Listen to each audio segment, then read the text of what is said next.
जय हिंद मित्रांनो, आपल्या टेक चॅनलवर मी सर्वांचं मनापासून स्वागत करत आहे।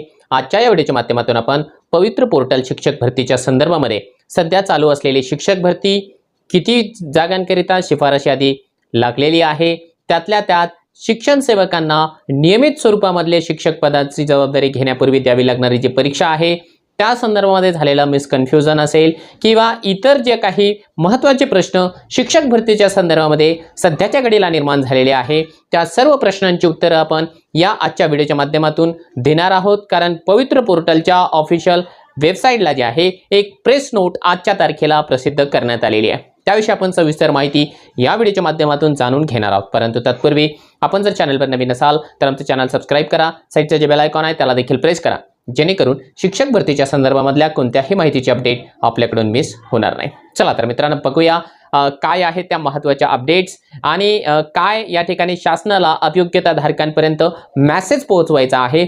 जो काही सोशल मीडियावरती सर्वत्र सध्या फिरत असलेल्या बातम्या आहे किंवा इलेक्ट्रॉनिक मीडिया असेल किंवा प्रिंट मीडिया असेल त्यावर येऊ घातलेल्या ज्या काही बातम्या आहे त्या संदर्भामध्ये शिक्षण विभागाने जो काही खुलासा केलेला आहे तो आज रोजी म्हणजे 14 सप्टेंबर 2024 ला जो काही प्रेस नोट रिलीज करण्यात आलेली आहे शिक्षण आयुक्त कार्यालयाच्या वतीने, त्याविषयी आपण सविस्तर माहिती बघत आहोत।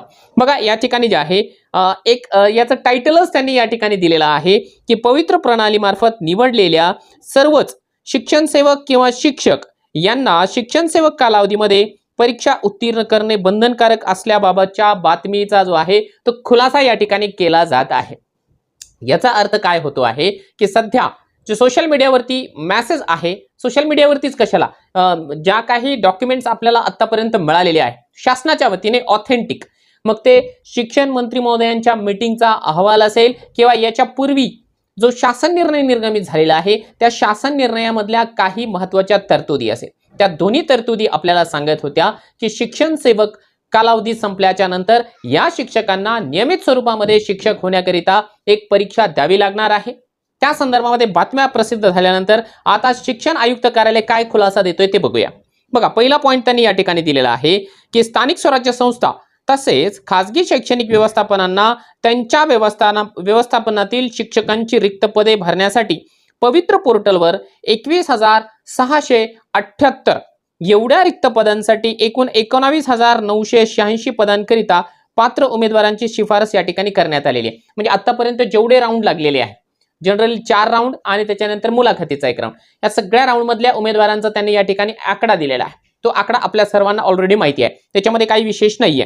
त्यानंतर बघा शासन निर्णय जो आहे 19/6/2013 चा, आता इथे जे आहे जो कॉन्ट्रोवर्शियल मुद्दे आहे त्याला हात घालण्यात आलेला आहे।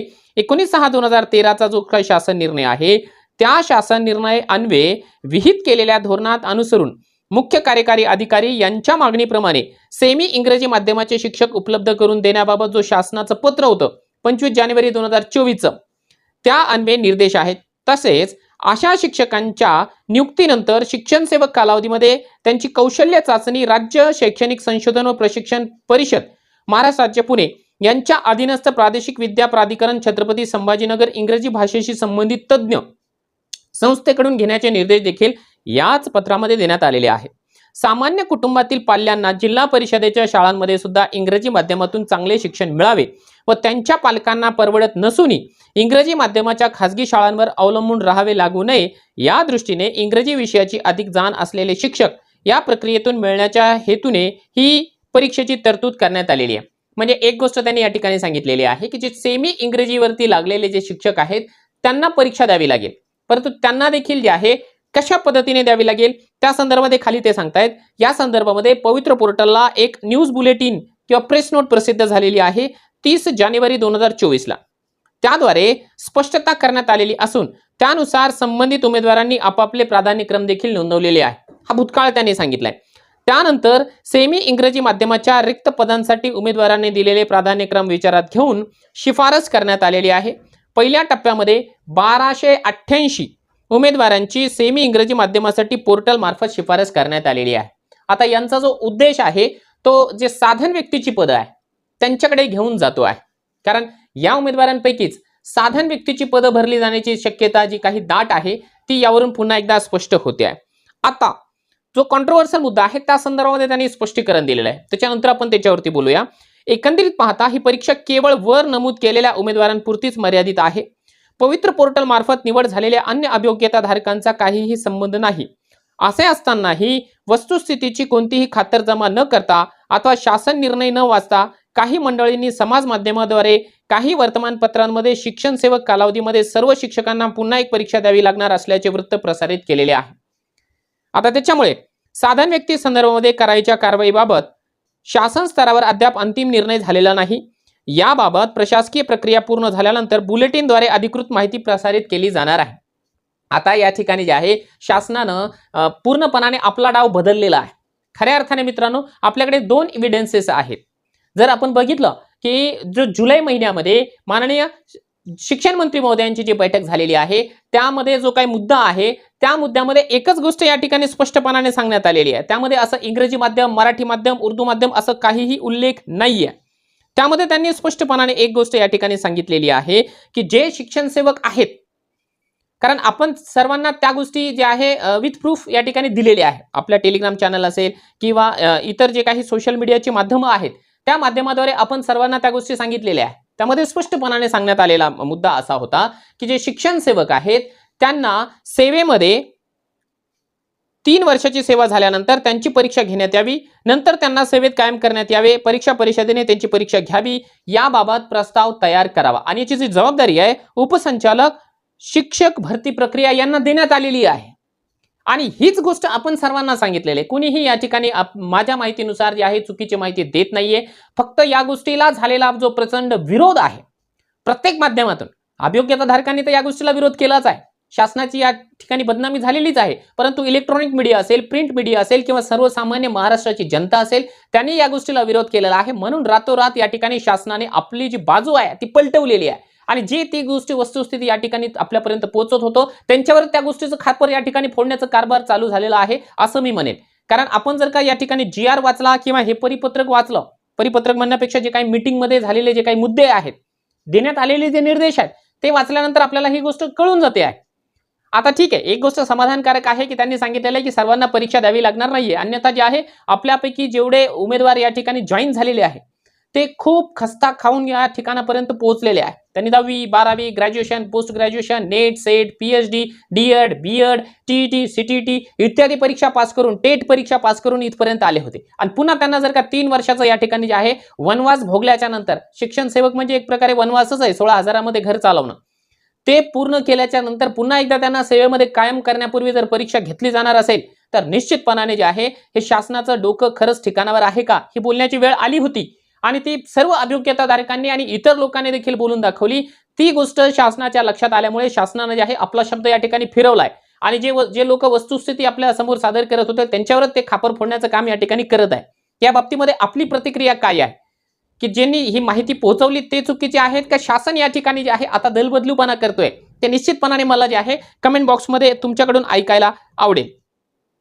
त्यानंतर एक महत्त्वाची गोष्ट त्यांनी या ठिकाणी सांगितलेली आहे की शासनाकडून दिल्या जाणाऱ्या अधिकृत सूचना बुलेटिनद्वारे दिल्या जातात अथवा मंत्री कार्यालयामार्फत दिल्या जाणाऱ्या प्रेस नोटद्वारे अथवा वार्तालापाद्वारे दिल्या जातात. त्यामुळे कोणत्याही अन्य प्रकारे प्रसारित होणाऱ्या धोरणात्मक निर्णयाची पुष्टी झाल्याशिवाय त्यावर विश्वास ठेवू नये असे आवाहन माननीय मंत्री यांनी केलेले आहे. म्हणजे बाहेर ज्या काही गोष्टी चालतायत त्याच्यावरती विश्वास ठेवू नये असं यांनी सांगितलेलं आहे. आता मित्रांनो एक गोष्ट आपल्या समोर या ठिकाणी सिद्ध झालेली आहे की कोणताही निर्णय शासनानं घेण्यापूर्वी जर तो आपल्याला कळाला आणि तो आपल्या विरोधात असेल आणि आपण त्याला जर का योग्य मार्गाने विरोध केला तर त्याचा शासन निर्णय बनण्यापूर्वीच म्हणजे त्याचा GR मध्ये रूपांतरण होण्यापूर्वी जे आहे सरकारला आपली बाजू या ठिकाणी स्पष्ट करावी लागते. तो GR बनल्यापासून या ठिकाणी थांबवावा लागतं. याचं हे जिवंत उदाहरण आहे असं मी म्हणेन. कारण शासनाची पूर्णपणाने मानसिकता झाली होती की यांची परीक्षा घ्यायची आहे, त्याने जबाबदारी देखील दिली होती. परंतु त्याला झालेला जो काही विरोध आहे सर्वांनीच याच्याकरिता जे आहे सहकार्य केलेलं आहे. वेगवेगळ्या ज्या संघटना आहेत, उदाहरणार्थ शिक्षकांच्या संघटना देखील बऱ्याच आहेत, त्यांनी देखील या गोष्टीला विरोध केला होता आणि त्या विरोधामुळे जे आहे सरकारनं अंगावर येऊ दिलेलं नाहीये, दुसऱ्यावरच त्याचं खापर फोडलेलं आहे. परंतु आपल्याला ते देखील मान्य आहे.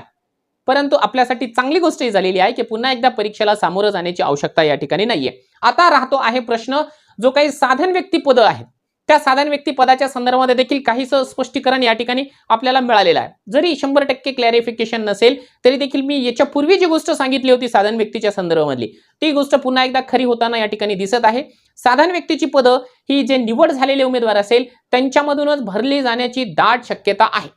नवीन उमेदवारांना जे आहे डायरेक्टली साधारण व्यक्ती पदाची जाहिरात आली आणि त्याला सर्वसामान्य उमेदवारांनी आवेदन केलं, या ठिकाणी फॉर्म भरला, असं कदाचित होणार नाही. हे माझं जे काही अनालिसिस आहे ते सांगताय. कदाचित मी चुकीचं असू शकतो, परंतु इथे जे त्यांनी सांगितलंय ना की आतापर्यंत 1288 सेमी इंग्रजीच्या शाळांवरती उमेदवारांची निवड झालेली आहे. त्याच उमेदवारांना या ठिकाणी संधी मिळू शकते. आता त्याचा अहवाल या ठिकाणी मंत्रालयापर्यंत गेलेला आहे. आणखी त्याच्यामध्ये कुणाला समाविष्ट करायचं आहे किंवा नाही करायचं आहे, ग्रॅज्युएशनला इंग्लिशवाल्यांना समाविष्ट करायचं का ग्रॅज्युएशनला BSc वाल्यांना समाविष्ट करायचं, ते तर अहवालाचं जे काही गुलदस्त आहे ते ओपन झाल्यानंतरच कळेल. परंतु दाट शक्यता हीच आहे की जे ऑलरेडी शिक्षण सेवक या पदावरती कार्यरत असलेले शिक्षक आहेत त्यांच्यापैकी जास्तीत जास्त शक्यता आहे की साधारण व्यक्तीची पदं भरलीच जावी. तरी देखील त्या संदर्भामध्ये ऑफिशियल जेव्हा GR येईल तोपर्यंत आपण या ठिकाणी प्रतीक्षा करणारच आहोत. सध्या एक गोष्ट चांगली झालेली आहे की सोशल मीडियाच्या माध्यमातून वाईट गोष्टींचा जो काही विरोध झालेला आहे त्यामुळे शासनाला आपली भूमिका बदलावी लागली आणि क्लॅरिफिकेशन द्यावं लागलेलं आहे. ही एक महत्त्वाची गोष्ट आहे. त्याच्यामुळे या क्लॅरिफिकेशनला आपण ऍक्सेप्ट करतो आहे. चांगली गोष्ट आहे की शासनाला जे आहे चांगली बुद्धी सुचलेली आहे की पुन्हा एकदा परीक्षा नकोय. जे शिक्षण सेवक जे आहे नियमितपणाने आपलं 3 वर्षाचा कालावधी पूर्ण करतील त्यांना कोणत्याही परीक्षेशिवाय या ठिकाणी जे आहे नियमित वेतन श्रेणी त्यांना बहाल केली जाईल.